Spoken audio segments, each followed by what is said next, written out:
Hello and welcome you all to everyone. तो आज हम पढ़ने वाले हैं एनर्जी। जैसे कि हमने लास्ट क्लास में work done by different forces को कंप्लीट किया है, तो आज से हम एनर्जी स्टार्ट करने जा रहे हैं। तो आज का जो टॉपिक होगा हमारा कंप्लीटली बेस्ड ऑन एनर्जी होगा। ओके, और आज इसी टॉपिक पे हम पढ़ने वाले हैं काइनेटिक एनर्जी। एनर्जी यहाँ पर हम मैकेनिकल एनर्जी की बात कर रहे हैं। Mechanical energy are classified into two types, which is kinetic energy and the potential energy. तो यहाँ पर आज हम सिर्फ काइनेटिक एनर्जी को डिस्कस करेंगे इन वेरी मच डिटेल और न्यूमेरिकल करने वाले उस पर। तो प्लीज़ ये वीडियो लास्ट तक जरूर देखिए। सो let's start this lecture without wasting any time. तो जब हम बात कर रहे हैं एनर्जी की, सबसे पहले बात करेंगे what is the definition of energy. So energy की डेफिनेशन कुछ इस तरीके से होगी। Energy of a body, energy of a body is defined as capacity to do work, capacity to do work. Okay, energy क्या होती है? किसी भी बॉडी की अगर एनर्जी को डिफाइन करना है तो आपको देखना पड़ेगा कि वो बॉडी कितना ज्यादा वर्क कर रही है। जितना ज्यादा वर्क होगा उस बॉडी का, उतना ही वो एनर्जी उसके पास होगी। Means what? A body body having body having more energy, body having more energy if it can do more work, if it can do more work. कोई भी बॉडी अगर ज़्यादा काम कर सकती है, ओके, तो उस बॉडी के पास एनर्जी बहुत ज़्यादा होगी। ठीक है, कोई भी बॉडी अगर ज़्यादा वर्क करेगी तो उस बॉडी के पास एनर्जी बहुत ज़्यादा होगी। For example, if this is a body, ये कोई बॉडी है, ओके, इसकी इनिशियल वेलोसिटी हमने मान लिया है कि 10 मीटर पर सेकेंड है। ठीक है, इसकी इनिशियल वेलोसिटी 10 मीटर पर सेकेंड और इसका मास है 10 kg। और इस पे हम एक फोर्स लगा रहे हैं F, which is equals to 10 newton का एक फोर्स है। क्लियर? ओके, ये फोर्स इस बॉडी की मोशन के अगेंस्ट है, तो ऑब्वियसली ये फोर्स क्या करेगा? उस बॉडी को रोकने की कोशिश करेगा, उस बॉडी में रिटार्डेशन बनाएगा। ओके, सो बॉडी में रिटार्डेशन होगी। Let's try to find out what is the retardation on the body. So force is equals to mass into acceleration. So acceleration का value force upon mass. Force की value है 10, मास की value है 10, सो यहाँ पर आ रहा है 1 मीटर पर सेकेंड स्क्वायर। ये रिटार्डेशन है। इस रिटार्डेशन के साथ बॉडी को स्लो डाउन करेगा, तो ऑब्वियसली बॉडी को रोकने की कोशिश कर रहा है, तो कुछ टाइम के बाद हमारा बॉडी रुक भी जाएगा। At this point the final velocity of the body comes out to be 0 metre पर सेकेंड। रुक गया, ये फोर्स ने इस बॉडी को रोक दिया। ठीक है, तो उस बॉडी ने लेट्स से डिस्प्लेसमेंट कितना ट्रेवल कर दिया? The displacement travel by the body is S, मतलब मान लो एस डिस्प्लेसमेंट था बॉडी के पास। तो सबसे पहले हम ये एस डिस्प्लेसमेंट फाइंड आउट करेंगे। So therefore I will write down v square is equals to u square plus 2as। What is the final speed? 0. Initial speed 10 plus 2। Acceleration कितना है हमारे पास? -1। माइनस इसके लिए क्योंकि रिटार्डेशन है। This is not an acceleration, this is retardation, मतलब body की speed कम करेगा। डिस्प्लेसमेंट इज एस, नहीं पता। ठीक है, तो यहाँ पर क्या हो जाएगा फिर? 0 इज इक्वल्स टू 100 -2s को लेफ्ट हैंड साइड लेके आएंगे, so 2s is equals to 100, so s is equals to 50 metre. मतलब ये जो डिस्प्लेसमेंट है इसकी वैल्यू कितनी है? 50 मीटर। करेक्ट। चलो, डिस्प्लेसमेंट जो है वो राइट डायरेक्शन में है, इतना समझ में आ रहा है हमें।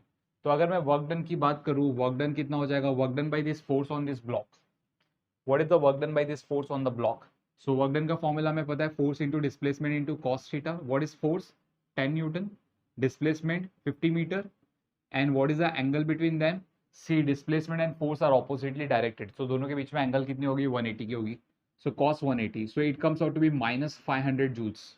इतना वर्क डन किया बॉडी ने, इतना वर्क डन इस फोर्स ने बॉडी पे किया। ठीक है, तो अभी हम फाइंड आउट करेंगे जब बॉडी अपनी पोजीशन ए पे था तब उस बॉडी के पास काइनेटिक एनर्जी कितनी थी। Okay, so let's try to find out the kinetic energy. Half, mass कितना है? 10 है, वेलोसिटी कितना है? 10 का स्क्वायर कर दोगे, 10 का स्क्वायर 1 जा 5 जा, तो ये हो गया 5 इंटू 10 का स्क्वायर करोगे तो 100, तो ये आ रहा है 500 जूल्स का एनर्जी है बॉडी के पास। कितना एनर्जी है बॉडी के पास? 500 जूल्स का एनर्जी था। ठीक है, अभी क्लास ध्यान से देखना, यहाँ पर हम क्या कर रहे हैं? बॉडी की वेलोसिटी को चेंज कर रहे हैं। 10 मीटर से मैंने कर दिया 20 मीटर पर सेकेंड। अगर मैंने बॉडी की वेलोसिटी चेंज कर दी तो क्या एक्सेलरेशन पे फर्क पड़ेगा? Acceleration means retardation. क्या रिटार्डेशन पे फर्क पड़ेगा? नहीं पड़ेगा, क्योंकि फोर्स और मास तो उतना का उतना ही है, उसमें कोई बदलाव नहीं है। तो फोर्स और मास तो कांस्टेंट है, तो ये वैल्यू उतनी की उतनी रहेगी। हाँ, डिस्प्लेसमेंट पे असर पड़ेगा। ठीक है, इनिशियल वेलोसिटी कितना हो गया अभी 20 मीटर पर सेकेंड, तो मैं यहाँ पर लिख देता हूँ that v square is equals to u square plus 2as। v का वैल्यू है 0 square, final speed, initial speed है 20, सो मैं यहाँ पर लिख दूंगा 20 का square plus 2, what is the retardation we have, retardation is -1 and displacement is s, तो ये हो गया 0 is equals to 400 minus 2s, so therefore 2s is equals to 400, तो s का वैल्यू कितना हो गया 200 metre, correct. Let's try to find out the work done. Work done का फॉर्मूला है force into displacement into cos theta. What is the value of force, it is 10 newton, displacement है 200 और cos theta का value is 180, cos 180 is -1, तो ये हो गया -2000 joules. तो इस बार वर्क डन बहुत ज्यादा है, it is almost -2000। Okay, work done बहुत ज्यादा आ रहा है हमें। चलो आगे बढ़ते हैं। So -2000 joule is the work done. Let's try to find out the kinetic energy. Kinetic energy का general formula is half mv square. Kinetic energy of the body when it is at position A. तो यहाँ पर जब kinetic energy calculate करोगे half, what is the mass value, the value of mass is 10 kg, so mass is 10 kg। Velocity कितनी है इसके पास 20, तो मैं यहाँ पर 20 का क्या करूंगा स्क्वायर कर दूंगा, सो 1 जा 5 जा 20 का जब स्क्वायर करोगे तो 400 हो जाएगा, है ना। तो 400 into 5 comes out to be 2000 joule, so that is your answer, clear. तो इस पूरे एक्सपेरिमेंट का मतलब क्या था, इस पूरे एक्सपेरिमेंट का मतलब ये बताना था that body having more energy if it can do more work. यहाँ पर बॉडी ने वर्क कितना किया, 500 जूल्स का वर्क डन किया, क्योंकि उसके पास एनर्जी 500 जूल्स की थी। जब मैंने उसकी एनर्जी बढ़ा दी 2000 जूल्स की कर दी, तो उसकी वर्क डन करने की कैपेसिटी भी बढ़ गई। आर यू गेटिंग, उसकी वर्क डन करने की कैपेसिटी भी बढ़ गई। तो इसीलिए कहा जाता है that body having more energy if it can do more work. Body के पास बहुत ज्यादा एनर्जी होगी अगर वो बहुत ज्यादा वर्क करेगा। So let's move to the next topic that is work energy theorem. Okay, so work energy theorem समझने के लिए हम यहाँ पर एक एग्जांपल लेते हैं। For example, if this is a surface, ये कोई सरफेस है और इस सरफेस के ऊपर हमने एक ब्लॉक ले लिया है। This is a block whose mass is m and initially moving with a velocity of u at position A.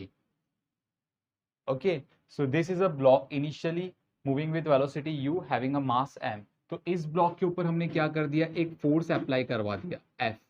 इस फोर्स की वजह से इस ब्लॉक को एक्सेलरेशन मिलेगा, उस एक्सेलरेशन की वजह से ब्लॉक अपनी वेलोसिटी को चेंज करेगा। तो ये पॉइंट पे आते आते ब्लॉक की वेलोसिटी कितनी हो गई, ये पॉइंट पे आते आते ब्लॉक की वेलोसिटी हो गई v at position b, correct. Mass m ही है उसका। ओके, तो यहां पर हमने देखा that block has made a certain displacement. Okay, the displacement will be in this direction, this is s, the total displacement s, clear. This force can be anything, constant force भी हो सकता है, variable force भी हो सकता है, दोनों भी हो सकता है, ठीक है। तो यहां पर अगर मैं बात करूं, let's talk about here what is the work done in this case. अगर मुझे वर्क डन फाइंड आउट करना है तो अभी हम वर्क डन ही फाइंड आउट करने वाले हैं, लेकिन उसके पहले हम डिस्कस करेंगे what is the kinetic energy at position A. तो पोजीशन ए पे काइनेटिक एनर्जी कितना होगा, हाफ एम यू स्क्वायर, है ना, क्योंकि पोजीशन ए पे वेलोसिटी यू था। अब बात करेंगे what is the kinetic energy at position B. तो kinetic energy at position B is equals to half M we square, क्योंकि बी पे वेलोसिटी वी था। वर्क एनर्जी थ्योरम का मतलब क्या हुआ, इस चीज को समझो। इस थ्योरम में हम क्या करने वाले हैं, we will find out the relation between the work and energy. Work और एनर्जी के बीच का रिलेशन फाइंड आउट करने वाले, clear. Okay, so now if you look carefully in the diagram that work done is nothing but what, see work done हमें पता है force into displacement होता है, बट अगर ये फोर्स आपका वेरिएबल फोर्स रहा, ये फोर्स आपका वेरिएबल फोर्स रहा, तो हमें पता है हमें क्या करना होता है, मैंने आपको ये बहुत बार बताया, ठीक है। ये फोर्स को, अगर ये वाला फोर्स वेरिएबल फोर्स रहा, तो आपको कुछ भी करना है। यहां पर हमने क्या किया, एक छोटा सा इंटरवल लिया। See this is the line of motion of the block, ये ब्लॉक इस लाइन पे मूव कर रहा है लाइक दिस। ओके, तो जब मतलब मान लो ब्लॉक का जो सेंटर यहाँ पर है, कौन से पोजीशन पे, पोजीशन पी पे, और कुछ देर के बाद वो पोजीशन क्यू पे आ गया, तो ये वाला जो डिस्प्लेसमेंट है, the displacement from P to Q, this displacement I'm talking about, the displacement from P to Q, let's talk about that this displacement is ds, very very very small displacement। इतना छोटा displacement है कि P से Q तक आने में ये force क्या रहा, कांस्टेंट रहा, ये फोर्स में कोई भी चेंजेस नहीं हुआ है। इस चीज को हम पहले भी डिस्कस कर चुके हैं हमारी प्रीवियस लेक्चर में, तो मैं वापस से उधर नहीं जाऊंगा, ठीक है। आपको समझ में आ रहा है यहाँ पर कि जब बॉडी P से Q तक गया तब डिस्प्लेसमेंट इतना छोटा था कि ये जो फोर्स है इस फोर्स में कोई चेंजेस हुआ ही नहीं, इस फोर्स में कोई चेंजेस हुआ ही नहीं, ठीक है। तो यहाँ पर जब हम बात करेंगे वर्क डन की, so in this case we know that work done is nothing but force into displacement. Work done dw is the work done in moving a body from P to Q, P से Q तक खिसकाने में जो work done लगा body को, that is dw। तो अगर मुझे total work done find out करना है, the total work done in moving a body from A to B, तो हम क्या करेंगे, ऑब्वियसली हम इसको इंटीग्रेट करेंगे। क्यों करेंगे, क्योंकि हम ऐसा अज्यूम कर रहे हैं कि P से Q तक लेके जाने में dw का वर्क डन है, तो ऐसे बहुत सारे छोटे छोटे इंटरवल्स है जहां पर work done is equals to dw, और इन सारे इंटरवल्स को हम क्या करेंगे, कंबाइन करेंगे। कंबाइन करने के लिए हम क्या करेंगे, इंटीग्रेट करेंगे। So work done is equals to integration of dw, which is equals to integration of force into displacement.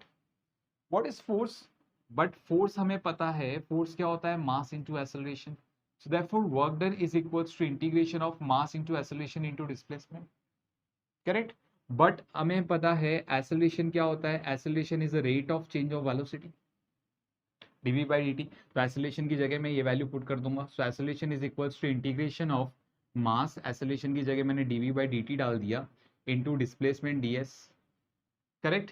तो इस चीज को हम थोड़े अलग तरीके से लिखते हैं, मींस कुछ मैं इस तरीके से लिखूंगा लाइक दिस। अब ये क्या बन गया, rate of change of displacement. What is rate of change of displacement, rate of change of displacement is velocity. तो वर्क डन हमारा क्या आ रहा है, work done is equals to integration of mass into velocity, mass into velocity into dv। मतलब हमें integration किसका निकालना है, वेलोसिटी का निकालना है।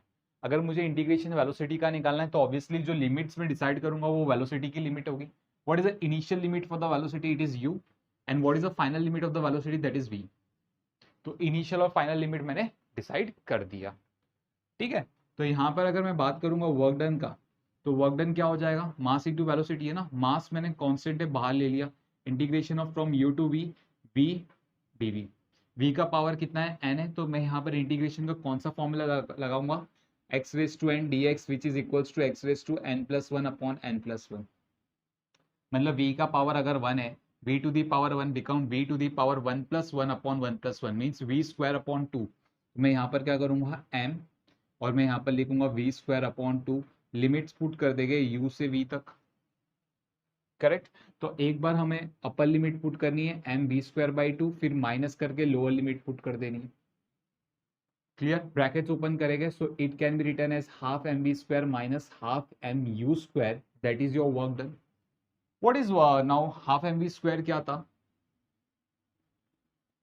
Sorry, half, what is half M B square, half M B square is the kinetic energy at position B, और you can say final kinetic energy. And what is half M U square, it is kinetic energy at position A, that is initial kinetic energy। position A पे kinetic energy initial था, position B पे final kinetic energy है। so work done कितना हो गया, work done you can say it is a final kinetic energy minus initial kinetic energy, okay।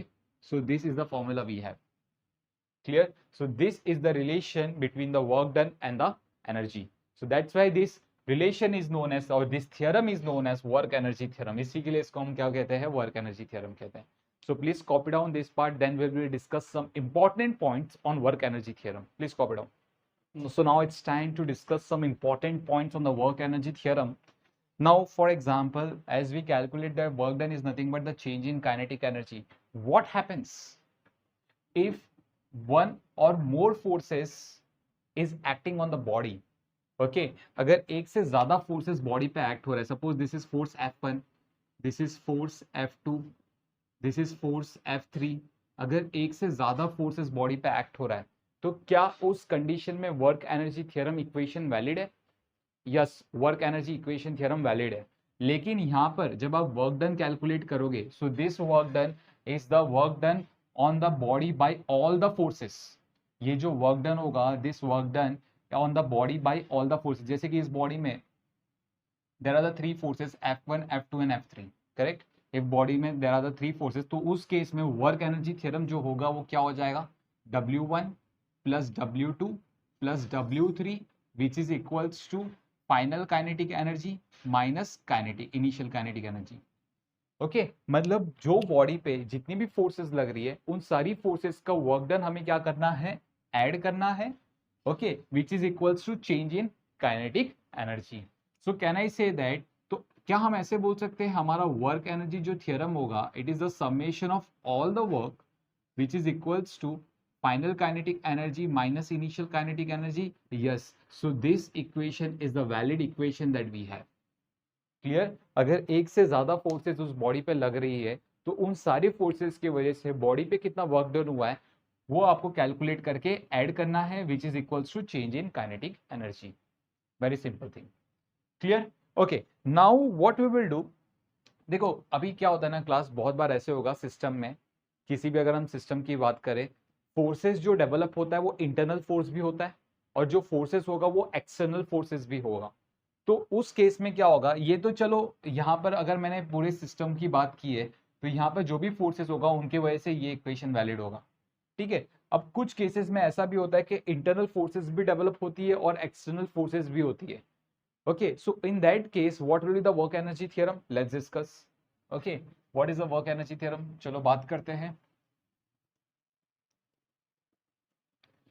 सो वहां पर मैं लिखूंगा that work energy theorem of due to the all internal forces plus work done by all the external forces, work done by all the internal forces plus work done by all the external forces is equals to change in kinetic energy, that is final kinetic energy minus initial kinetic energy। तो तभी आपकी ये equation valid हो जाएगी। Correct?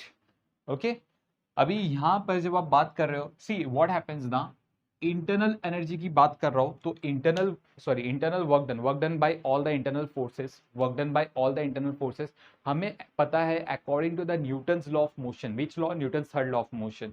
जब हम सारी internal forces को ऐड करेंगे तो आंसर हमें कितना मिलता है, 0 मिलता है। ओके, बट हमें पता है अगर हमने सारे इंटरनल फोर्सेस को ऐड किया तो आंसर हमें 0 मिल रहा है, but it is not necessary that work done by the internal forces भी 0 आए, कुछ ना कुछ इंटरनल फोर्सेस वर्क डन करता है। ठीक है, तो यहां पर ये हमारा इक्वेशन हो गया। ये इक्वेशन किसके लिए वैलिड है, this equation is a valid for inertial frame of reference. ये इक्वेशन किसके लिए वैलिड है, इनर्शियल फ्रेम ऑफ रेफरेंस के लिए वैलिड है।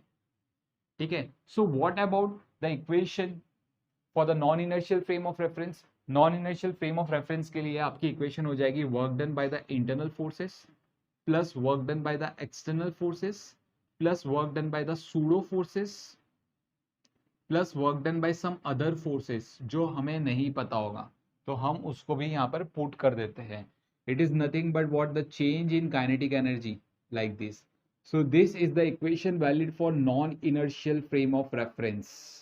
ठीक है, so these are the some important points that you need to keep in mind. Okay, these are the some important points जो हमें ध्यान रखना है। Clear? So please copy down this, then we'll move towards the numerical. Chalo, let's move to the next question. Right class, let's move to the first question that we have. The question is the only force acting on a 2 kg block as it moves along the x-axis varies as shown in the figure. The velocity of the body at x is equals to 0 is 4 meter per second. ठीक है, x is equals to 0, velocity of the body is 4 meter per second. Okay. Sub question A, what is the kinetic energy of the body at x is equals to 3 meter? Sub question B, at what value of x will the body have a kinetic energy of 8 joule? Sub question C, what is the maximum kinetic energy attained by the body between x is equals to 0 and x is equals to 5 meter? Fine. So this is the graph what they have given to us. On y-axis they have plotted the force in Newton and on x-axis they have plotted displacement in meter. ठीक है, सो एक एक करके हम सारी चीजें find out करेंगे। सबसे पहले फाइंड आउट करना है what is the kinetic energy at x is equals to 3 meter. लेकिन kinetic energy at x is equal to 3 meter find out करने से पहले आप पता करो what is initial kinetic energy. So initial kinetic energy कितना होगा, इनिशियल काइनेटिक एनर्जी का general formula is half mu²। So half what is the mass we have 2 kg, है ना, और इनिशियल स्पीड इन्होंने बोली है 4 मीटर पर second at x is equal to 0, मतलब जब x का वैल्यू 0 था तब उसकी स्पीड कितनी थी, 4 मीटर पर सेकेंड। तो इनिशियल स्पीड हमारे पास दी गई है 4 मीटर पर second. This two and this two get cancel, so comes out to be 16 joule. Initial kinetic energy 16 joule, that we know that. अभी हमें क्या फाइंड आउट करना है, what is the kinetic energy at x is equal to 3 metre. x is equal to 3 metre means this point. तो यहाँ पर जो भी काइनेटिक एनर्जी होगा, ओके, ये हमें पता करना है। लेकिन उसको पता करने से पहले हमें क्या फाइंड आउट करना है, the work done from x is equal to 0 to x is equal to 3, मतलब ये वर्क डन हमें कैलकुलेट करना है like this. So can I say that this work done is nothing but, work done हमें पता है क्या होता है, area under force displacement curve, correct. तो यहां पर जो एरिया निकालने के लिए हम क्या करेंगे, area of triangle plus area of trapezium, correct. तो यहां पर वर्क डन क्या हो गया, area of triangle plus area, इसको नेमिंग कर देते हैं, this is O, this is A, this is B, C, D and E, ठीक है। Area of trapezium B C D E, this one, clear. Okay, चलो एरिया ऑफ ट्राइंगल निकालेंगे, हमें पता है हाफ इंटू बेस, बेस कितना है 1, height कितना है 4, ये हो गया area of triangle. Area of trapezium निकालेंगे half into sum of parallel sides, what is parallel sides, this one and this one. So इसका वैल्यू कितनी है, व्हाट इज द मैग्नीट्यूड 1 और इसका मैग्नीट्यूड कितना है 2, है ना। 3 minus 1 comes out to be 2 and 3 minus 2 comes out to be 1, तो ये हो गया 1 plus 2, correct, 1 plus 2, sum of parallel sides into height, what is the height, height is -4, correct, height क्या हो गया उसका -4। सॉल्व करेंगे, 1 जा 2 जा 1 जा -2 जा, करेक्ट, ये कट गया। सो यहाँ पर मिल रहा है 2, 1 plus 2 3, 3 into -2 comes out to be -6, so 2 minus 6 comes out to be -4 joule. Now we know that work done is nothing but the change in kinetic energy, means final kinetic energy minus initial kinetic energy. Obviously हमारा final position x is equal to 3 metre है, correct, क्योंकि हमने जो work done calculate किया है that is from x is equal to 0 to x is equal to 3। तो ये point हमारा फाइनल काइनेटिक एनर्जी और ये पॉइंट हमारा फाइनल पोजीशन है और ये पॉइंट हमारा इनिशियल पोजीशन है। तो यहाँ पर जो एनर्जी होगी वो फाइनल काइनेटिक एनर्जी होगी, यहाँ पर जो एनर्जी होगी वो इनिशियल होगी। तो अगर हमें फाइनल काइनेटिक एनर्जी निकालना है, so final kinetic energy is work done plus initial kinetic energy. What is work done, work done is -4, what is initial kinetic energy 16, 16 minus 4 comes out to be 12 joule, so this is your final kinetic energy, that is 12 joule, means kinetic energy at x is equal to 3 meter. So we got our first answer. Let's move to the next question. What will be the value of x for kinetic energy is equals to 8 joule? Okay, kinetic energy अगर 8 joule होगी तो x का value पता करो, ये इन्होंने पूछा है हमें, फाइन। तो यहाँ पर अभी हम क्या करेंगे, late me rub this part first. सबसे पहले कैलकुलेट करो change in kinetic energy, change in kinetic energy, what is change in kinetic energy, final kinetic energy minus initial kinetic energy. What is final kinetic energy, इन्होंने खुद ने दे दिया 8 joule, और initial कितना था, इनिशियल हमने कैलकुलेट किया 16 जूल, या सो 8 जूल माइनस 16 जूल, तो ये कितना हो गया -8 joule. Change in kinetic energy हमें आ रहा है -8 जूल, और यही -8 जूल हमारा वर्क डन होगा। So work done is nothing but change in kinetic energy ना, which is nothing but -8 joule. So remember class, work done हमारा -8 जूल है, करेक्ट। तो हम ऐसा एक काम करते हैं, हम क्या करते हैं, यहाँ पर एक पॉइंट ले लेते हैं, suppose this is a point, ये पॉइंट पे रैंडमली ले लिया मैंने, कहीं पे भी ले लिया, ये पॉइंट पे eight this point the kinetic energy, final kinetic energy is 8 joule, ठीक है, एट दिस पर्टिकुलर पॉइंट। तो हमें उस पर्टिकुलर पॉइंट तक का एरिया कैलकुलेट करना है, this one, correct. Work done is nothing but the area ना, तो वर्क डन कैलकुलेट करने के लिए मुझे ये पूरे सेक्शन का एरिया कैलकुलेट करना पड़ेगा, clear. So again I will write down work done is nothing but area of triangle plus area of trapezium. What is the area of triangle, half into base कितना है इसका 1, height कितना है 4 plus half into what is area of trapezium, area of trapezium sum of parallel sides, what is sum of parallel sides, parallel sides क्या होगा, यहाँ पर class ध्यान से देखना, this is x coordinate, correct. तो मुझे बताओ ये वैल्यू कितनी हमारी 2 है फ्रॉम ओरिजिन, ओरिजिन से ये वैल्यू 2 है ना, और ओरिजिन से ये वैल्यू x है। तो tell me what is this length, can I say this length is x -2, so ये वाली जो लेंथ है x -2 है, करेक्ट, ये वाली लेंथ। तो मैं यहाँ पर लिखूंगा x माइनस 2, क्योंकि ये वाली जो लेंथ है आपका, ये वाला जो लेंथ है, this is equals to this length, है ना। ये वाला जो लेंथ है ये इस लेंथ के इक्वल है, तो मुझे ये लेंथ मिल गया, तो मैंने ये लिख दिया x माइनस 2, क्योंकि एरिया ऑफ ट्रेपेजियम का फॉर्मूला है half into sum of parallel sides. तो मैंने एक तो ये साइड ले लिया, अभी ये वाला साइड ले गया हम और इनको ऐड करेंगे, तो ये वाला जो साइड है बी से लेके ये पॉइंट तक, ठीक है। Now class we know that this is x and this is 1, है ना। ये वाली लेंथ 1 है और ये वाली लेंथ x है, तो x में से अगर मैं 1 को माइनस कर दूंगा तो मुझे ये लेंथ मिल जाएगा। So I will write down this is plus x minus 1, correct. ये हो गया sum of parallel sides. Height कितना है, हाइट है -4, तो मैं लिख दूंगा -4, ठीक है। सो 1 जा, यहाँ पर 2 जा, सो 2, 1 जा 2 जा, सो प्लस माइनस बिकम -2, और अंदर क्या मिल रहा है हमें, x plus x comes out to be 2x, -2 -1 comes out to be -3, correct. तो यहाँ पर अगर हम इस ब्रैकेट्स को ओपन करेंगे, सो 2 minus 4x minus minus become plus, 2 3 जा 6 and 2 plus 6 comes out to be 8, so 8 minus 4x, that is my work done। But work done की वैल्यू कितनी है, -8, तो मैं यहाँ पर पुट करूंगा वर्क डन की जगह -8, which is equals to 8 minus 4x, correct. -4x को लेफ्ट हैंड साइड लेके आएंगे, so 4x is equals to 8 plus 8, 8 plus 8 हो गया 16, that is the value of 4x, तो x का वैल्यू आ गया हमें 4 metre.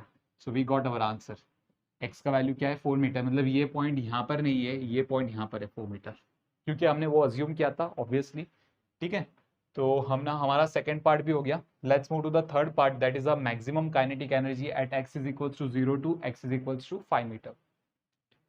Now class, maximum kinetic energy के लिए हम थोड़ा सा है ना इस इक्वेशन पे ऑब्जर्व करेंगे, ये वाली जो इक्वेशन है ना, हम इस इक्वेशन पे ऑब्जर्व करेंगे, क्लियर। क्यों ऐसा मैं बोल रहा हूँ, क्योंकि आप चेक कर रहे हो वर्क डन नेगेटिव आ रहा है आपका, वर्क डन नेगेटिव में भी हो रहा है, वर्क डन पॉजिटिव में भी होगा इस पूरे डायग्राम में, ठीक है। तो क्लास ध्यान से देखना, अगर वर्क डन नेगेटिव है, वर्क डन आपका नेगेटिव है और इनिशियल काइनेटिक एनर्जी आपकी 16 जूल है, तो 16 को आप किसी भी नंबर से माइनस करोगे, 16 को अगर किसी भी नंबर से माइनस करोगे तो वैल्यू ड्रॉप होगी, तो वैल्यू क्या होगी, ड्रॉप होगी। अब क्योंकि हमें पूछा गया है मैक्सिमम काइनेटिक एनर्जी, तो हमें वैल्यू को ड्रॉप नहीं करना, हमें तो वैल्यू को बढ़ाना है, गेटिंग, हमें वैल्यू को ड्रॉप नहीं करना, हमें तो वैल्यू को बढ़ाना है ना। अब जैसे कि चलो इसी एग्जांपल की बात करेंगे, वर्क डन हमें आ रहा है -8 जूल, तो मैं -8 डाल दूंगा और इनिशियल काइनेटिक एनर्जी 16, 16 माइनस 8 कितना हो गया, 8, मतलब काइनेटिक एनर्जी अपनी इनिशियल वैल्यू से डाउन हो गई। ये चीज नहीं करनी है आपको, आपको क्या करना है, काइनेटिक एनर्जी की वैल्यू बढ़ानी है। काइनेटिक एनर्जी की वैल्यू कभी बढ़ेगी, काइनेटिक एनर्जी वैल्यू कभी मैक्सिमम होगी जब वर्क डन आपका पॉजिटिव होगा, क्योंकि ये पॉजिटिव और ये पॉजिटिव है ना, 16 प्लस आप कोई भी नंबर ऐड करोगे तो आपको आंसर हमेशा ज्यादा ही मिलेगा, मैक्सिमम वैल्यू ही मिलेगी, तो आपका वर्क डन पॉजिटिव में होना चाहिए, ये हमारा क्राइटेरिया है। तो वर्क डन पॉजिटिव में कभी होगा, ऑब्वियसली वर्क डन पॉजिटिव कभी होता है, work done will be positive if the area under the curve is above x axis, मतलब जो एरिया आप निकालोगे वो एक्स एक्सिस के ऊपर होगा, तो मतलब वो कहाँ तक के लिए, at position x is equals to 1 metre, मतलब x is equals to 1 metre पे आपका जो काइनेटिक एनर्जी है वो मैक्सिमम होगा, x is equals to 1 metre पे। तो सबसे पहले हम लोग फाइंड आउट करते हैं what is the work done by the body when x का वैल्यू इज 1 मीटर, ठीक है। सो यहाँ पर मैं करता हूँ, work done is nothing but area of this triangle, और एरिया हम घड़ी घड़ी उस ट्राइंगल का निकाल रहे हैं, ऑब्वियसली यहाँ पर भी हमने निकाला था area of triangle which comes out to be 2, तो मैं डायरेक्टली 2 लिख दूंगा, okay, which is nothing but final kinetic energy minus initial kinetic energy, correct। So therefore I will write down that final kinetic energy is equals to 2 plus initial kinetic energy. So 2 plus what is initial kinetic energy, we have 16, so 16 plus 2 comes out to be 18 joules. See, this is the maximum kinetic energy what we will get, clear। So with this we completed this question, so please copy down this, then we'll do the next one. Let's move to the next question. We have very interesting question. So the question is, a bullet leaving the muzzle of a rifle barrel with a velocity v penetrates a plank and loses 1/5 of its velocity. It then strikes second plank which it just penetrates through find the ratio of the thickness of the plank. Suppose the average resistance to the penetration is same in both the cases. Okay, so let's try to find out. सबसे पहले question समझना बहुत जरूरी है. Question क्या है? For example if this is a surface like this, यहाँ पर there are the two blocks. Okay, block number 1 and suppose this is block number 2 like this. So the bullet here, it is coming with a velocity v. Okay, ये bullet v velocity के साथ आ रहा है, but जब bullet यहां पर हम देखेंगे, ये बुलेट इस प्लैंक को कट करके निकल गया लाइक दिस, ऐसे, ठीक है. बट यहां पर जब इस प्लैंक के थ्रू वो पास हो गया, तब उसकी वेलोसिटी में चेंजेस आया. ओके, और उसकी जो नई वेलोसिटी थी, लेट्स से v2, हम डिस्कस करेंगे what will be the velocity v2 then. Clear? Okay, उसके बाद क्या हुआ, सेकेंड ब्लॉक तो अभी भी है यहां पर, है ना. उसके बाद क्या हुआ in the third case, okay, in the third diagram, ये जो सेकेंड ब्लॉक है हमारा लाइक दिस, बुलेट यहां पर आके रुक गया लाइक दिस, पेनिट्रेट नहीं हो पाया, मतलब इट इज जस्ट, मतलब एकदम कॉर्नर पे आ गया, बाउंड्री पे आ गया, यू कैन से एकदम बाउंड्री पे आ गया. ठीक है, तो इस केस में हमें फाइंड आउट करना है, this is my first block. ठीक है, तो इस केस में हमें फाइंड आउट करना है, क्या फाइंड आउट करना है, what is the thickness of the two blocks. मतलब ये जो ब्लॉक की थिकनेस थी, this is T1 and this is T2, है ना. मुझे इन थिकनेस का रेशियो कैलकुलेट करना है. So T1 upon T2 is the question mark to me. Clear? इन्होंने क्वेश्चन में साफ साफ बोला है कि जब बुलेट फर्स्ट ब्लॉक को पेनिट्रेट होके बाहर निकलता है, तब उसकी वेलोसिटी रिड्यूस हो जाती है बाय 1/5. मतलब the change in velocity, you can से it is 1/5 of original velocity v. So change in velocity, can I say v2 minus v, final velocity is v2, initial velocity is v, which is equals to v by 5. Correct. Velocity drop हुई है, इसके लिए मैं यहाँ पर minus sign डालूंगा. Minus sign indicates that velocity, there is a decrease in velocity, there is a decrease in velocity. ठीक है, तो इसके लिए मैंने माइनस साइन डाल दिया. सो v2 का वैल्यू कितना हो गया, the value of v2 comes out to be v minus v by 5, so it comes out to be 4v by 5. तो जब बुलेट से निकला, बुलेट जब इस ब्लॉक से निकला, तब उसकी वेलोसिटी कितनी हो गई, 4v by 5. Correct. Okay, now class listen very carefully what I want to say. जब बुलेट इस ब्लॉक में से होके पास हो रहा था, इस ब्लॉक में से पास हो रहा था, तब ये ब्लॉक इसको एक रेजिस्टेंस ऑफर कर रहा था in the backward direction, resistance force offer कर रहा था, उसको रोकने की कोशिश कर रहा था. तभी तो बुलेट की वेलोसिटी रिड्यूस हो गई, तभी तो बुलेट की वेलोसिटी क्या हो गई, रिड्यूस हो गई. क्लियर? तो ऑब्वियसली अभी हम क्या फाइंड आउट करेंगे, what is the work done by this force, what is work done by this force. ठीक है, तो सबसे पहले हम बात करते हैं फॉर ब्लॉक 1 की. फॉर ब्लॉक 1, ठीक है, ब्लॉक 1 में वर्क डन का फॉर्मूला क्या होगा, force into displacement. Correct. Force लग रहा है यहाँ पर, see here, this is the force acting on this bullet, जो इसको रोकने की क्या कर रहा है, कोशिश कर रहा है. करेक्ट, है ना. सो what is that force, it is R. And what is the displacement, ये फोर्स कितनी लेंथ के लिए लग रहा था, ऑब्वियसली T1 लेंथ के लिए लग रहा था, है ना. बुलेट, देखो क्लास क्या होता है ना, बुलेट जब भी इस ब्लॉक के अंदर एंटर कर रहा था, तब ये फोर्स लगना चालू हो गया. और ये फोर्स कब तक लगता रहेगा, जब तक बुलेट इस ब्लॉक को छोड़ ना दे. तो ये फोर्स कितनी लेंथ के लिए लगा, ऑब्वियसली थिकनेस T1 के लिए. तो बुलेट का यहां से यहां तक डिस्प्लेसमेंट कितना था, T1 डिस्प्लेसमेंट था. तो मैं यहां पर लिखूंगा R इंटू T1. मैंने क्या लिख दिया, R इंटू T1. करेक्ट. अब क्योंकि हमें पता है cos थीटा भी होता है, theta is the angle between them, force और डिस्प्लेसमेंट का बीच का एंगल. ठीक है, तो दोनों ऑपोजिट डायरेक्शन में, देखो बुलेट राइट की तरफ जा रहा है, तो इसकी डिस्प्लेसमेंट राइट की तरफ है, लेकिन जो रेजिस्टेंस फोर्स लग रहा है वो लेफ्ट की तरफ है. तो ऑब्वियसली यहाँ पर थीटा का वैल्यू 180 डिग्री है, तो I will write down minus R T1. This is your work done. We know that work done is equals to change in kinetic energy, which is nothing but final kinetic energy minus initial kinetic energy. What is final kinetic energy? Half m. Final velocity कितना है, 4v by 5. Initial kinetic energy कितना है, velocity कितना है, v है ना, तो half m v square like this. Correct. Half m common है, हाफ m v स्क्वायर भी कॉमन है, अंदर क्या मिला 16/25 माइनस 1। देखो हाफ एम वी स्क्वायर मैंने कॉमन निकाल दिया, तो 4 का स्क्वायर 16, 5 का स्क्वायर 25 एंड माइनस 1 ये वाला part half M we square आपने बाहर निकाल दिया। तो 16/25 माइनस 1 जब आप सॉल्व करोगे तो it comes out to be -9/25 या सो ये हो जाएगा -9/25 into half M we square.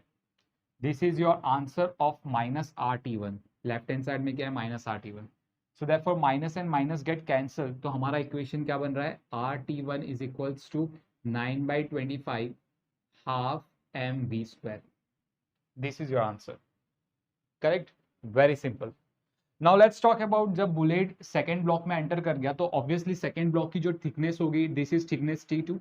Bullet जब यहाँ पर सेकेंड ब्लॉक में एंटर हो रहा है अभी, उसी वक्त रेजिस्टेंस फोर्स लगना चालू हो गया। इन्होंने बोला है दोनों ब्लॉक्स के लिए रेजिस्टेंस फोर्स सेम होगा, तो यहाँ पर अगर आ रहे तो यहाँ पर भी आ रही होगा। क्वेश्चन में मेंशन किया हुआ है रेजिस्टेंस फोर्स दोनों ब्लॉक्स के लिए सेम है, ठीक है। तो ये आर रेजिस्टेंस फोर्स लग रहा है और ये कब तक लगता रहेगा जब तक बुलेट रुक ना गया। यहाँ पर आके आपका बुलेट रुक गया तो ऑब्वियसली बुलेट ने कितनी डिस्प्लेसमेंट ट्रेवल कर ली, T2 डिस्प्लेसमेंट ट्रेवल कर ली। So for second block I write down over here, for second block जब हम दूसरे ब्लॉक की बात करेंगे, what is work done, work done is R into T2, force into displacement, दोनों ऑपोजिट डायरेक्शन में है तो cos 180 आ जाएगा। cos 180 का value -1, so -RT2, this is work done. We know that work done is nothing but the change in kinetic energy also. So final kinetic energy minus initial kinetic energy. What is final kinetic energy? Bullet की velocity यहाँ पर कितना है, the velocity of the bullet is 0 metre पर second. कोई velocity नहीं है क्योंकि रुक गया बुलेट, करेक्ट। तो ऑब्वियसली अगर कोई वेलोसिटी नहीं है तो हाफ एम, फाइनल वेलोसिटी कितनी है 0, तो 0 का square minus half m. Initial velocity कितनी है, बुलेट एंटर करने से पहले कितनी स्पीड से आ रहा था, कितनी तेजी से आ रहा था ब्लॉक 2 की तरफ, 4v/5 की वेलोसिटी से आ रहा था ना। तो 4v/5 में लिखूंगा तो 4v/5 का हम क्या करेंगे स्क्वायर कर देंगे। तो ये कितना हो गया 4 का square 16, v square upon 25 m upon 2 and minus sign. इसी पार्ट को मैंने यहाँ पर लिख दिया। Left hand sides are equal means right hand sides are also equal, so therefore I will write down -RT2 is equals to -16 mv square upon 25 into 2, correct. Minus minus get cancel, तो हमें क्या मिल रहा है RT2 is equals to 16 mv square upon 25 into 2। So this is my equation number 2 and let's say this is my equation number 1।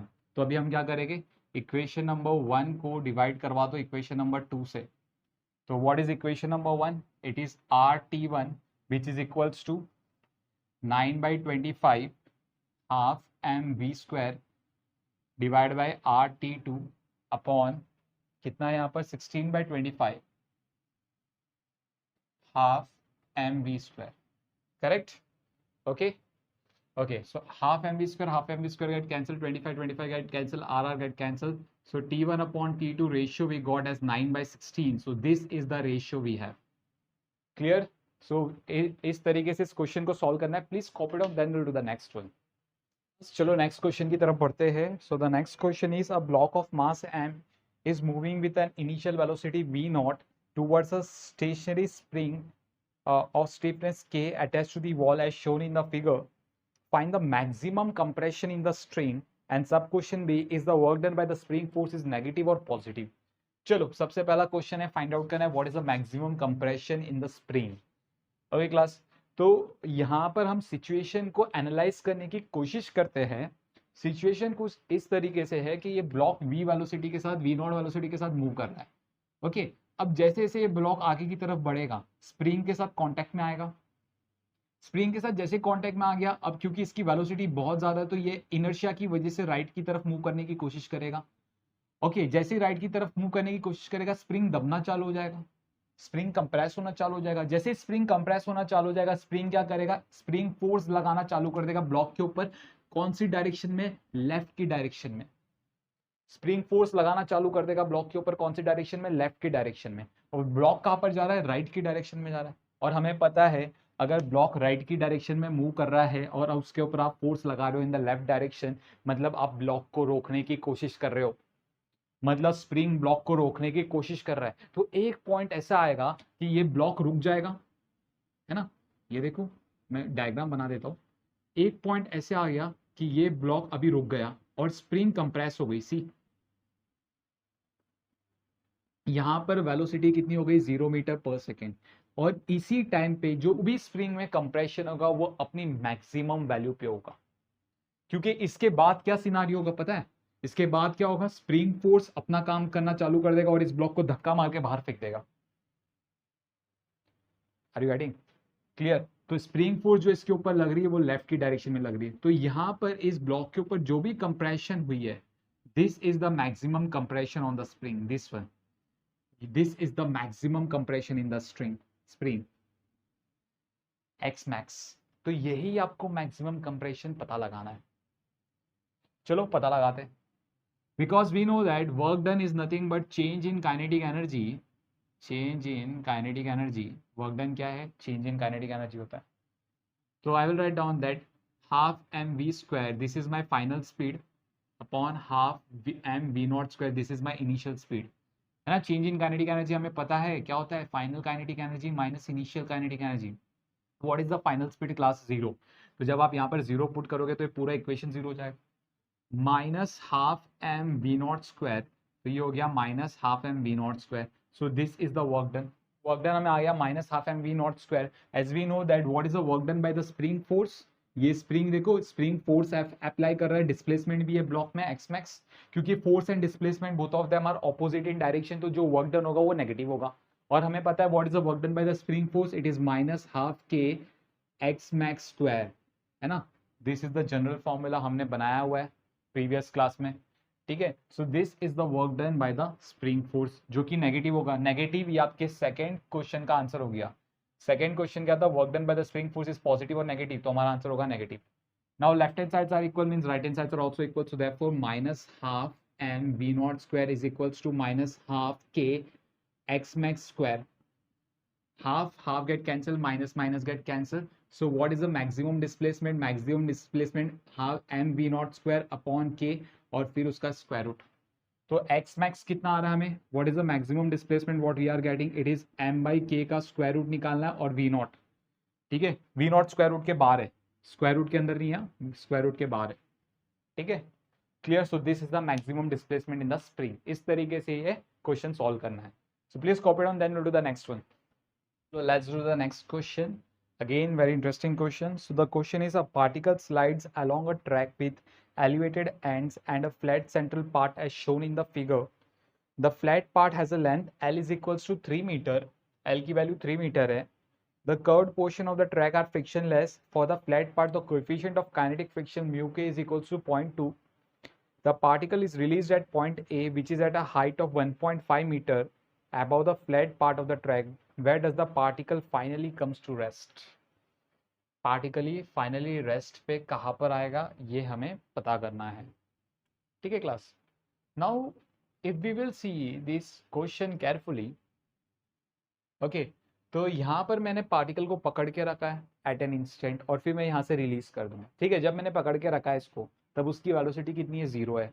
जब उसकी velocity zero है तो काइनेटिक एनर्जी हमें पता है that kinetic energy, initial kinetic energy कितना है, 0 joule. अब इन्होंने क्वेश्चन में पूछा है कि पता करो कि बॉडी कहाँ पर रेस्ट पे आया वापस से, मतलब बॉडी फिर से रुक गया, इसका मतलब क्या हुआ, फाइनल काइनेटिक एनर्जी भी जीरो रहा होगा। क्वेश्चन में ही आपको हिंट मिलेगा, ठीक है। तो मतलब मान लो हम ऐसा मान के चलते कि बॉडी ऐसे घूमते घूमते फाइनली कहीं एक पोजीशन ऐसी आई कि यहाँ पर आके रुक गया, this is the final position, let's say this position is F, okay. और तो यहाँ पर फाइनल काइनेटिक एनर्जी कितना हो जाएगा आपका, 0 जूल।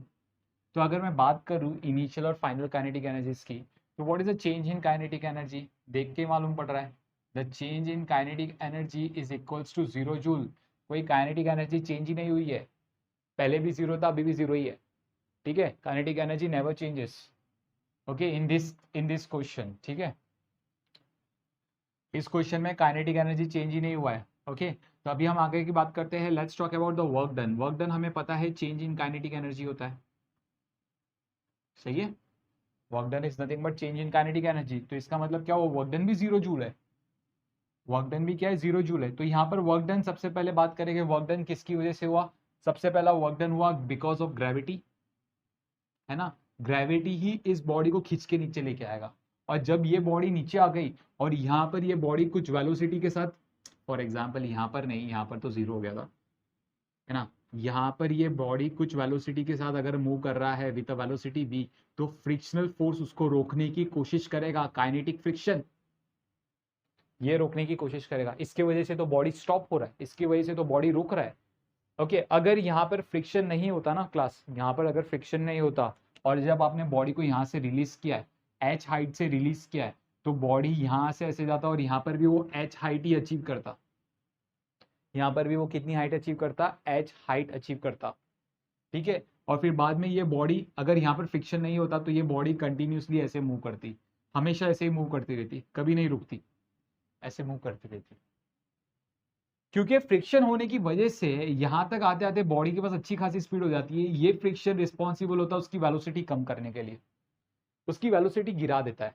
उसकी वेलोसिटी कम करेगा तो ये बॉडी वापस से ओरिजिनल हाइट जो एच थी वहां तक नहीं पहुंच पाती, फिर वो नीचे तक ही पहुंच पाती है। फिर बाद में जब वो बॉडी वापस से आती है तो फिर से फ्रिक्शन लगना चालू हो जाता है इन द ऑपोजिट डायरेक्शन, तो उसकी वेलोसिटी और रिड्यूस हो जाती है।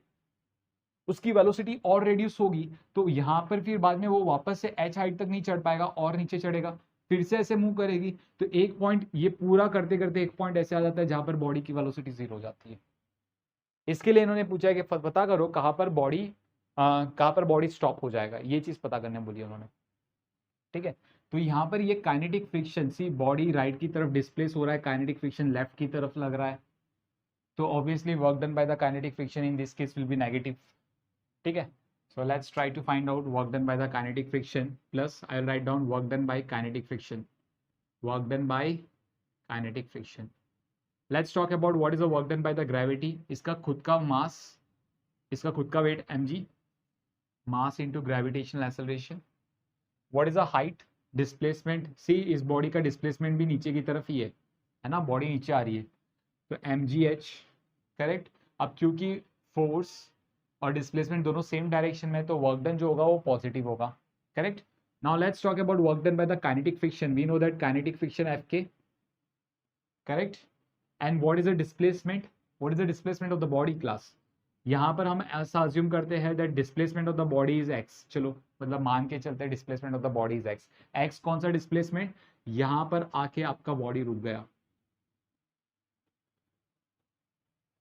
x is the displacement, x is the displacement. ठीक है, ओके तो इसका आंसर 0 है, हमें पता है इसका आंसर क्या है, 0 है, करेक्ट। वर्क डन इज 0 ना, सो देयरफॉर अच्छा यहाँ पर force and displacement, see frictional force left की तरफ, डिस्प्लेसमेंट राइट की तरफ, तो इसके लिए ये वाला जो वर्क डन होगा ये नेगेटिव होगा, तो यहाँ पर माइनस डाल देना क्योंकि दोनों ऑपोजिट डायरेक्शन में। ठीक है, so therefore I will write down that kinetic friction into displacement is equals to mgh.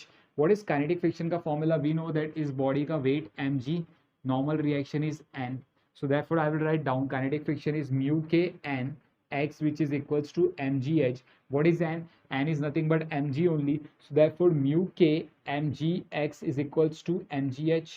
so mg get cancelled, so therefore x का value कितना आ रहा है, h upon mu k. What is h, 1.5. What is the value of mu k, 0.2. so I will write down it is 15 upon 2 which is 7.5 metre, मतलब 7.5 metre distance travel करने के बाद body rest पे आएगा, है ना। 7.5 क्लास, नाउ लिसन केयरफुली, ये part interesting है। लेंथ कितना है, 3 मीटर, ये लेंथ 3 मीटर है, मतलब ये बॉडी एक बार ऊपर से नीचे आएगा, 3 मीटर की डिस्टेंस ट्रेवल करेगा, ऊपर जाएगा, फिर से 3 मीटर की डिस्टेंस ट्रेवल करेगा, तो 3 + 3 6, ऊपर गया, फिर नीचे आएगा, फिर 1.5 मीटर की डिस्टेंस ट्रेवल करेगा। क्यों, क्योंकि पहले 3 किया, फिर 3 किया, तो 3 + 3 6 हो गया, 7.5 मीटर ट्रेवल करने के बाद रुक जाएगा, तो यहां से फिर से 1.5 मीटर डिस्टेंस ट्रेवल करेगा और फिर फाइनली बॉडी रुक जाएगा यहां से 1.5 मीटर, मतलब बॉडी जहां पर स्टॉप होगा उस पॉइंट की लोकेशन क्या होगी, that point is located at a distance of 1.5 metre from B. Body stops at a distance of 1.5 meter from B।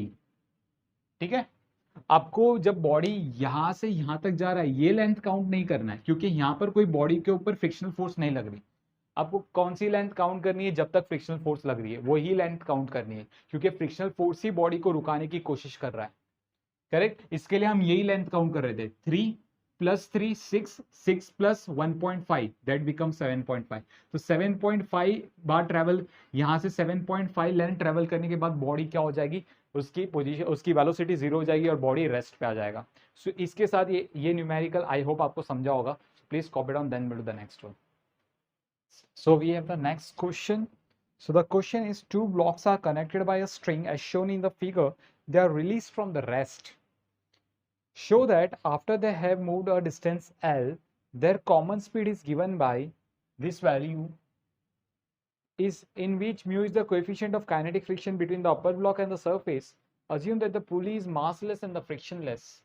हमें बोला गया है कि पुली जो है वो मासलेस और फ्रिक्शनलेस है, और हमें ये भी बोला गया है जब ये ब्लॉक ने L डिस्टेंस ट्रेवल किया, जब इस ब्लॉक ने L डिस्टेंस ट्रेवल किया, तब उन दोनों ब्लॉक्स की कॉमन स्पीड जो होगी वो ये वैल्यू होगी। ये हमें शो करना है कि इन दोनों ब्लॉक्स ने जब L डिस्टेंस ट्रेवल किया तब उनकी कॉमन स्पीड क्या है, ये वैल्यू है।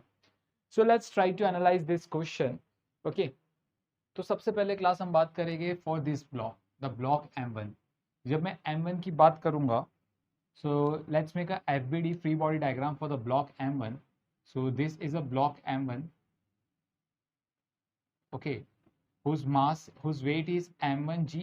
The normal reaction is N, tension in the string that is T, and the frictional force, kinetic friction, that is Fk.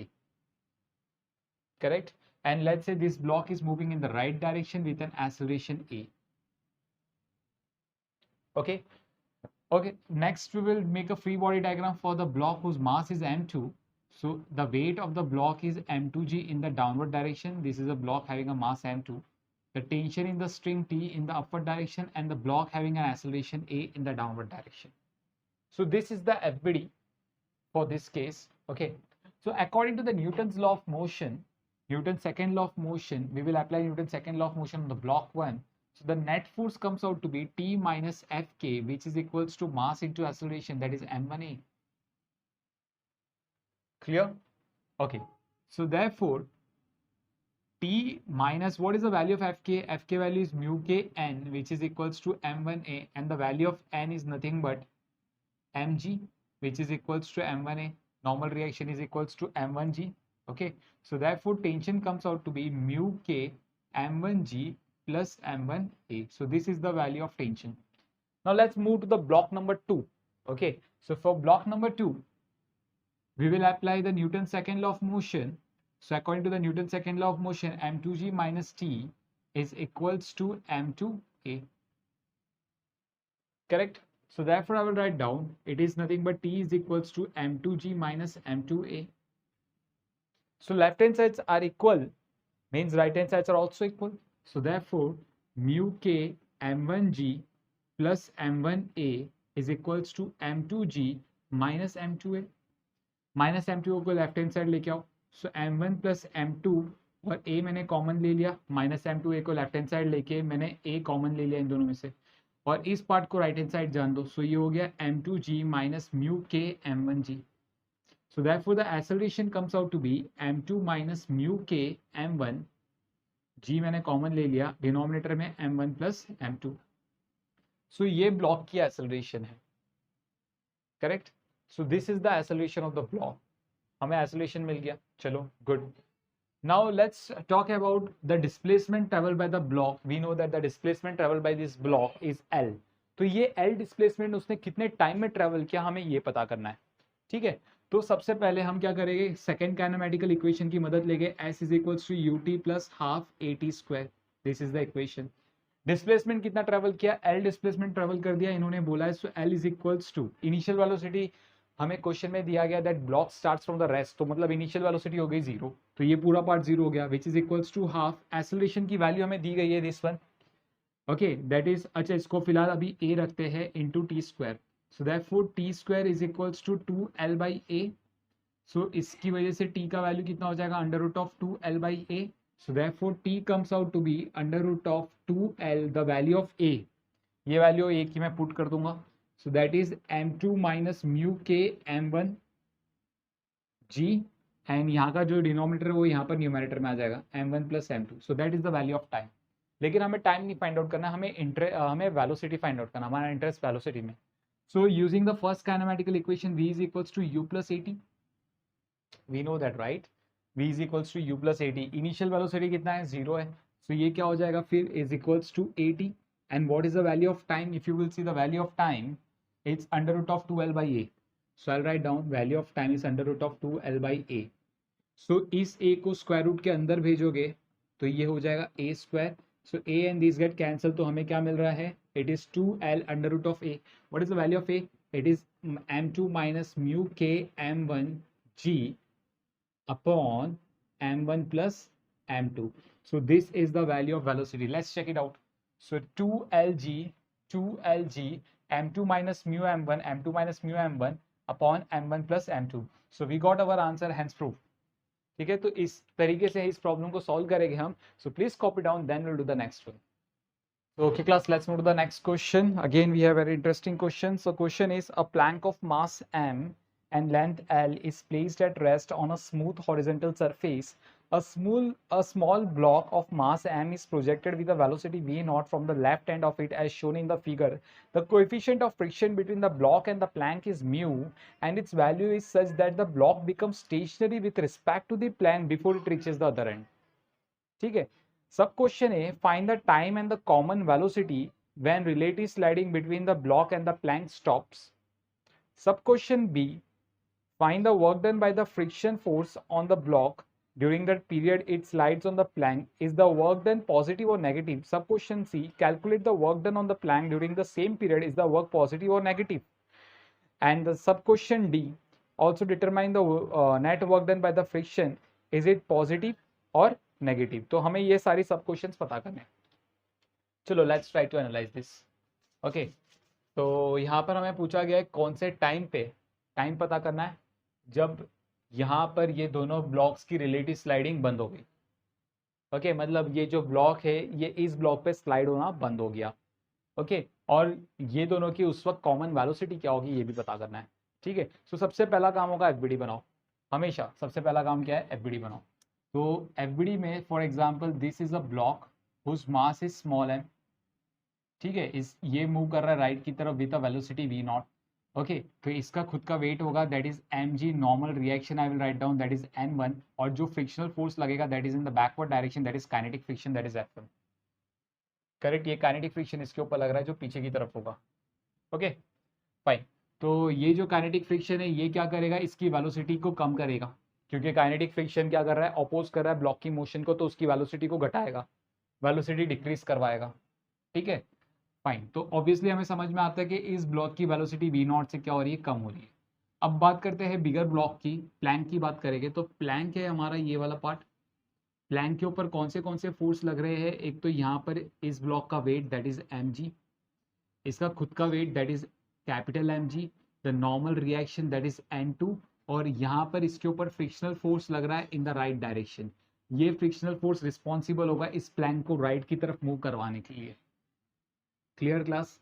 This is the frictional force who is responsible so that plank can move in the right direction. तो plank initially rest पे था, लेकिन क्योंकि ये frictional force लग रहा है Planck move करना चालू कर रहा है, तो प्लैंक की स्पीड बढ़ रही है, ब्लॉक की स्पीड कम हो रही है. एक पॉइंट ऐसा आएगा जहां पर ब्लॉक और प्लैंक दोनों की स्पीड क्या होगी? सेम हो जाएगी.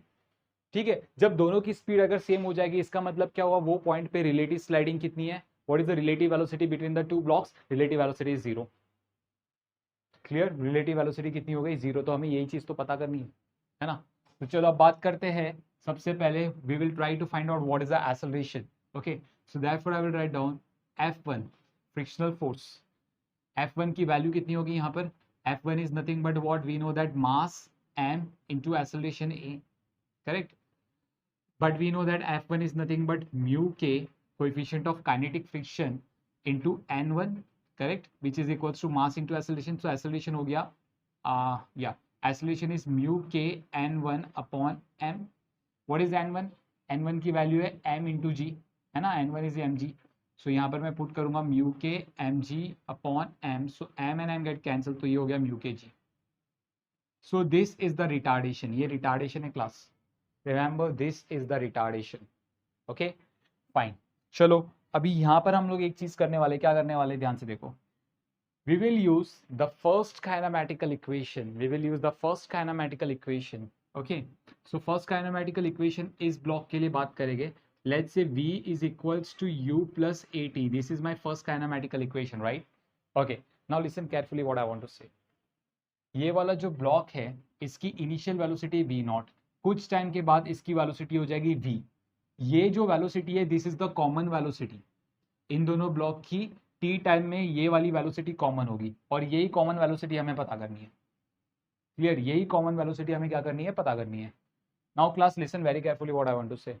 ये ब्लॉक अपनी स्पीड कम कर रहा है और ये ब्लॉक अपनी स्पीड बढ़ा रहा है. तो टी टाइम में इस ब्लॉक की स्पीड हो जाएगी v और टी टाइम में ही इस ब्लॉक की स्पीड हो जाएगी v.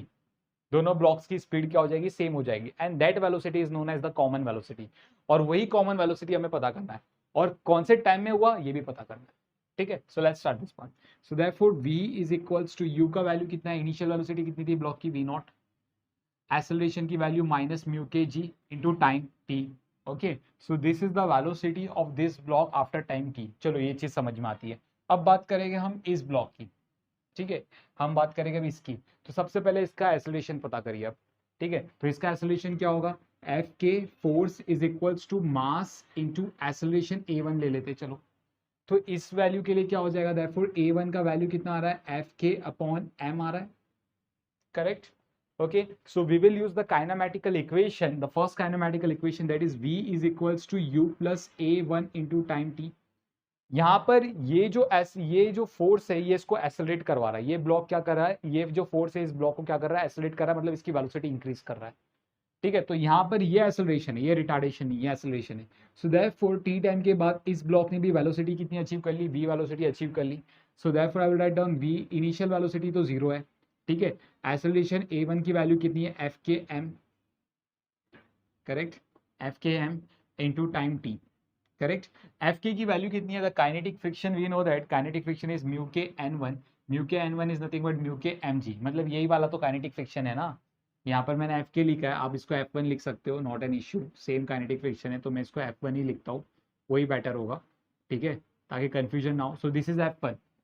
ओके, सो ये हमारा वही काइनेटिक फ्रिक्शन है f1 which is nothing but mu के n1 which is nothing but mu के mg.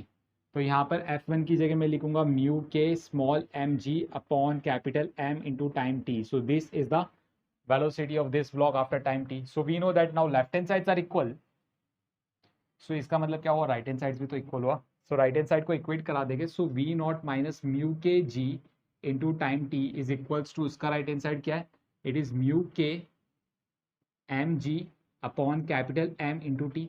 इस म्यू के जी टी को राइट हैंड साइड लेके जाओ. So v naught is equals to mu k m g t upon capital m plus mu के g T. Correct, यहाँ पर LCM ले लेंगे, m से मल्टीप्लाई कर दूंगा मैं. So what is common, the common is mu के g t is common. So mu के g t is common, mu के g t is common inside the bracket small m plus capital m. Correct, upon capital m. तो अगर मुझे time पता करना हो अगर मुझे टाइम पता करना हो तो सारी टर्म्स को लेफ्ट हैंड साइड लेके जाएंगे. सो जब हम सारे टर्म्स को लेफ्ट हैंड साइड लेके जाएंगे तो टाइम कितना आ जाएगा, m को यहाँ पर भेजोगे तो m v नॉट हो जाएगा. So m v naught upon mu के g small m plus capital m. So that is the value of time, that's the value of time. Correct, इतने टाइम में दोनों की वेलोसिटी क्या हो जाएगी, सेम हो जाएगी. Now let's talk about the velocity, इनकी कॉमन वेलोसिटी क्या होगी. तो ये टाइम की वैल्यू उठा के आप यहाँ पर डाल दो. So therefore I will write down, जो v है that is mu k m g upon capital m, और ये टाइम की वैल्यू मैं यहाँ पर पुट कर रहा हूँ, that is m we naught upon mu के g small m plus capital m. ठीक है, तो मैंने वैल्यू पुट कर दी, mu k get cancel, g get cancel, capital m get cancel. ठीक है, तो यहाँ पर अभी हमारा इक्वेशन क्या आ गया, m we naught, the final velocity में यहाँ पर लिख देता हूँ, that final velocity is nothing but m we naught और डिनोमिनेटर में I think so small m plus capital m ही बच रहा है. Okay, so small m plus capital m. So this is the final velocity v है. ये इन दोनों की कॉमन वेलोसिटी होगी. ठीक है, so please copy down this, then we will do the sub question B. Okay, so let me rub this part.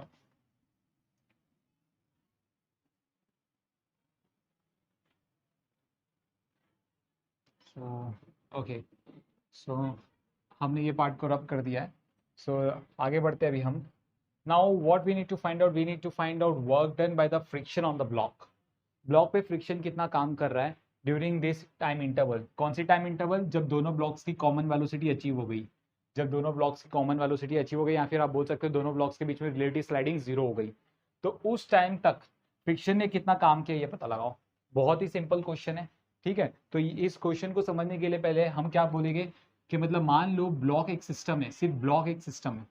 अगर block एक system है तो ब्लॉक के ऊपर कौन सा फोर्स लग रहा है? सिर्फ फ्रिक्शनल फोर्स लग रहा है, सिर्फ फ्रिक्शनल फोर्स लग रहा है। तो हम क्या किसकी मदद लेंगे? वर्क एनर्जी थ्योरम की मदद लेंगे।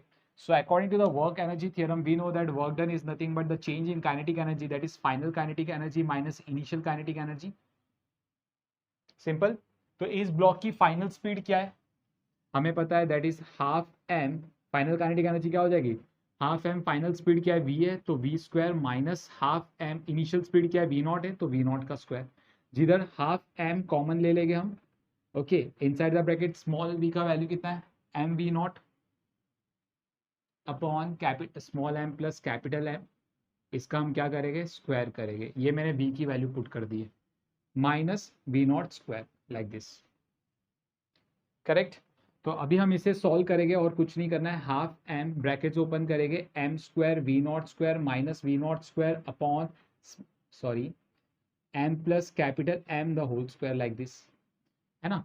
मैं यहाँ पर देख रहा हूँ वी नॉट स्क्वायर कॉमन है, तो मैं यहाँ से वी नॉट स्क्वायर निकाल दूंगा और बाहर कॉमन लिख दूंगा, that this is v naught square, तो यहाँ पर 1 मिलेगा। करेक्ट। अभी हम एलसीएम लेंगे, so therefore work done is nothing but half M we naught square, half M we naught square, और मैं यहाँ पर एलसीएम लूंगा। सो एलसीएम लेने के बाद हो जाएगा m square minus m plus m the whole square upon m plus m the whole square, like this. Clear? Okay, so it's time to open the brackets. So half m v naught square m square minus m square minus 2mm plus m square, sorry not plus minus, क्योंकि brackets open करोगे तो minus हो जाएगा। Okay, upon m plus capital M the whole square. M square get cancel out. Correct. यहां से मैं minus m, देख रहे हो, मैं यहां से माइनस m कॉमन ले लूंगा। So minus half capital M मैंने कॉमन ले लिया, m वी नॉट स्क्वायर, तो अंदर क्या मिलेगा?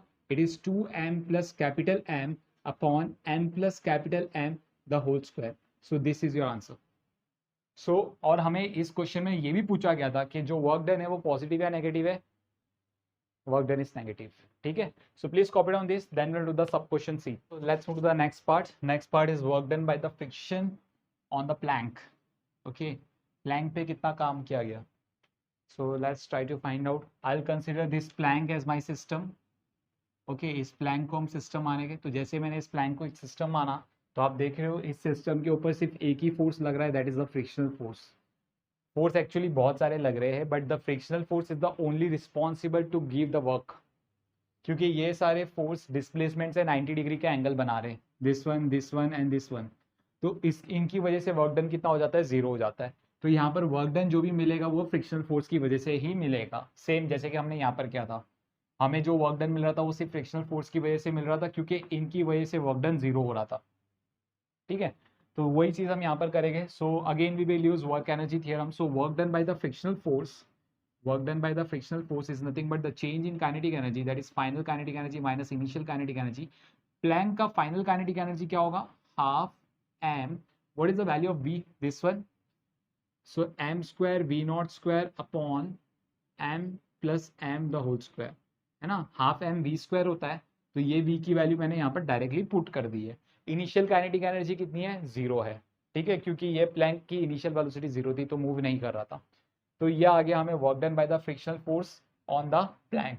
तो ये जो फोर्स है, हमें ये भी पूछा गया था क्या ये फोर्स पॉजिटिव है नेगेटिव है? तो ये फोर्स पॉजिटिव है, ठीक है, fine. Let's move to the deep part and इस क्वेश्चन को एंड करते हैं। डीप पार्ट में क्या? Net work done by the friction. Friction ने कितना वर्क डन किया? तो ये वाला फ्रिक्शन, इसको W1 बोल दो, इसको W2 बोल दो, तो ये दोनों फ्रिक्शन को हम क्या करेंगे? ऐड करेंगे। तो W1 की वैल्यू कितनी है? It is minus half m v not square 2m plus capital M upon small m plus m the whole square, correct. और ये वाली जो वैल्यू है ना, यहाँ पर आप देखोगे तो यहाँ पर plus half m square v naught square, okay, upon m plus m the whole square. ये हम यहाँ से half M we naught square common ले लेंगे, so half M we naught square, okay, और डिनोमिनेटर में मैंने m plus m the whole square भी कॉमन ले लिया। तो यहाँ पर क्या मिलेगा, सिर्फ स्मॉल m मिलेगा, करेक्ट।